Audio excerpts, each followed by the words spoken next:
চ্যানেলটি সাবস্ক্রাইব করে পাশে থাকা বেল বাটনটি প্রেস করে দেবেন নতুন ভিডিও পাওয়ার জন্য। বিভিন্ন সোশ্যাল মিডিয়াতে আমাকে ফলো করতে পারেন, লিংক ডেসক্রিপশন বক্সে দেওয়া থাকবে।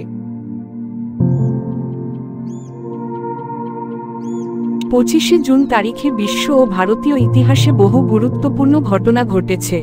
নিচে এই দিনের উল্লেখযোগ্য ঐতিহাসিক ঘটনা, জন্ম, মৃত্যু এবং বিশেষ দিবসের তালিকা দেওয়া হলো। বিশ্ব ইতিহাসে 25 জুনের গুরুত্বপূর্ণ ঘটনা।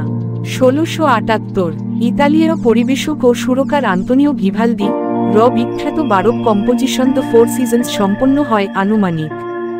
1876 ব্যাটল অফ লিটল বিঘর্ন, মার্কিন সেনাবাহিনীর জেনারেল জর্জ আর্মস্ট্রং কাস্টার ও তার বাহিনী মার্কিন আদিবাসী যোদ্ধাদের কাছে পরাজিত ও নিহত হন।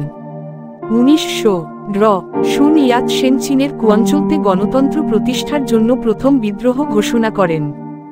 1950 উত্তর কোরিয়া দক্ষিণ কোরিয়ায় আক্রমণ করে, এর মাধ্যমে কোরিয়ান যুদ্ধের সূচনা হয়।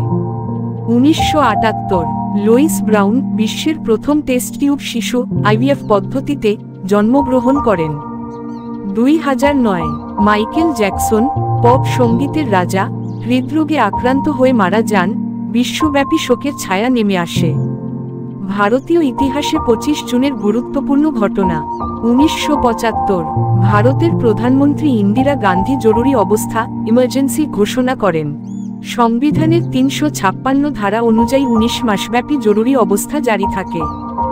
নাগরিক অধিকার স্থগিত, সংবাদপত্রে সেন্সর, রাজনৈতিক বিরোধীদের গ্রেফতার, এসব ঘটনার মাধ্যমে এটি ভারতীয় গণতন্ত্রের এক কালো অধ্যায় হিসেবে বিবেচিত।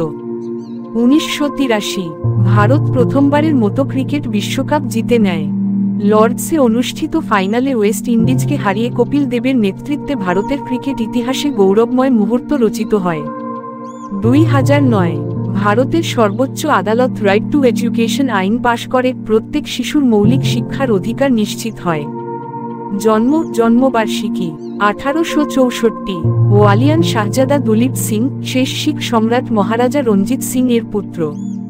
1924 সিদ্ধার্থ শঙ্কর রায় বিশিষ্ট ভারতীয় রাজনীতিক ও পশ্চিমবঙ্গের প্রাক্তন মুখ্যমন্ত্রী। 1931 ভি.পি. সিং ভারতের অষ্টম প্রধানমন্ত্রী। মৃত্যু 1533 মরিয়ম টিউডর ইংল্যান্ডের রাজকুমারী ও রাজা হেনরি অষ্টমের কন্যা। 2009 মাইকেল জ্যাকসন কিংবদন্তি মার্কিন গায়ক, নৃত্যশিল্পী ও বিশ্বসঙ্গীত আইকন। বিশেষ দিবস ভারতে জরুরি অবস্থা স্মরণ দিবস ইমার্জেন্সি রিমেম্ব্রেন্স ডে। 1975 সালের ঘটনাকে স্মরণ করে এই দিনটি গণতন্ত্র রক্ষার প্রেরণা হিসেবে পালন করা হয়। ক্রোয়েশিয়ান স্টেটহুড ডে ক্রোয়েশিয়া, এই দিনে ক্রোয়েশিয়া সার্বভৌম রাষ্ট্র হিসেবে ঘোষণা পায় 1991। ভিডিওটি ভালো লাগলে লাইক করে শেয়ার করে দেবেন।